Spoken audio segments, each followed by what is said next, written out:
teachers, distinguished guests, and most importantly, fellow graduates. I want to start off by recognizing Hunter Edwards, who through her hard work and dedication has earned the honor of highest ranking graduate of the class of 2013. I would like to extend a congratulatory round of applause to recognize your great achievement.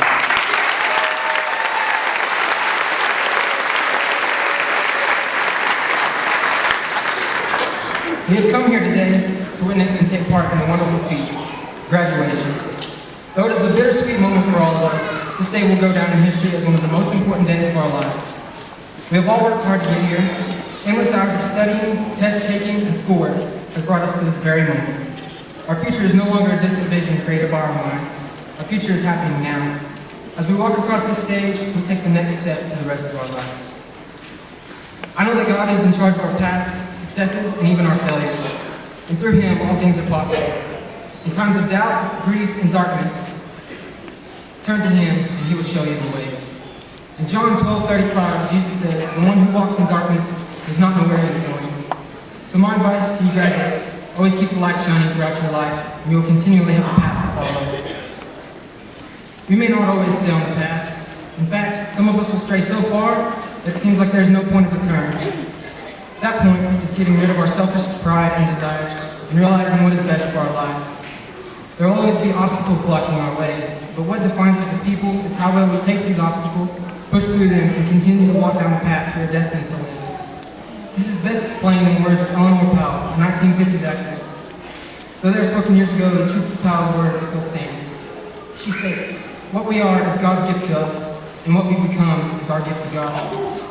As you step foot into the future, use the gifts God has given you to live your life giving back to Him. Overcome your earthly obstacles and serve Him throughout your existence. He has given you everything you need to accomplish your goals and overcome hardships along the way. You just have to utilize those gifts and use them to have the future that He has intended for you. So ask yourselves, how will you carry out your life after today? No matter what your career or future plans, there are always choices. Choices surround us every day. Some are small, such as deciding where to go to dinner or whether or not to go to that party when you have an 8 a.m. class the next morning. Just remember as we move forward, our decisions, even the smallest ones, can affect the outcome of our future. Will you choose to stay on the path? Be smart with your decisions and do what is necessary to be successful.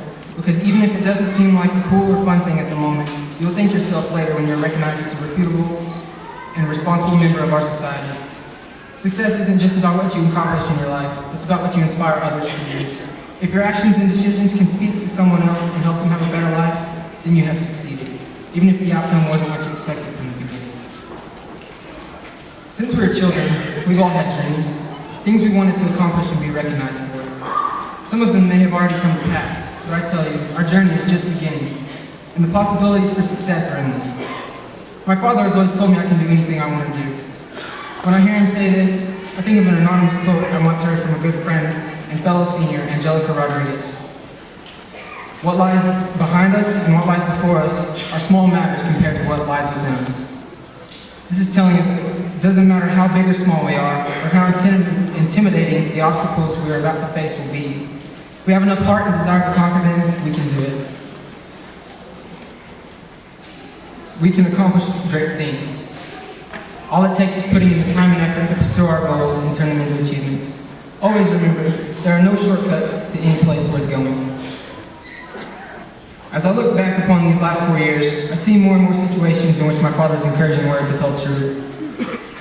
I've achieved the honor of making all region and all state bands, obtained all district and all state titles in football, and have also earned the honor of standing before my peers as the valedictorian of the graduating class of 2013.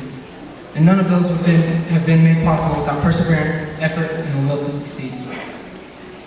Though these things are great achievements and will forever be a part of me, I've come to realize that there is much more to the world than high school football, band, or any other activity we may have been a part of.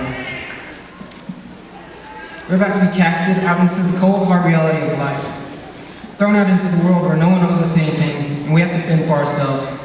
So I ask you, class of 2013, are you ready to take that step? I want to close by sharing the words of Northland College Principal John Tapine.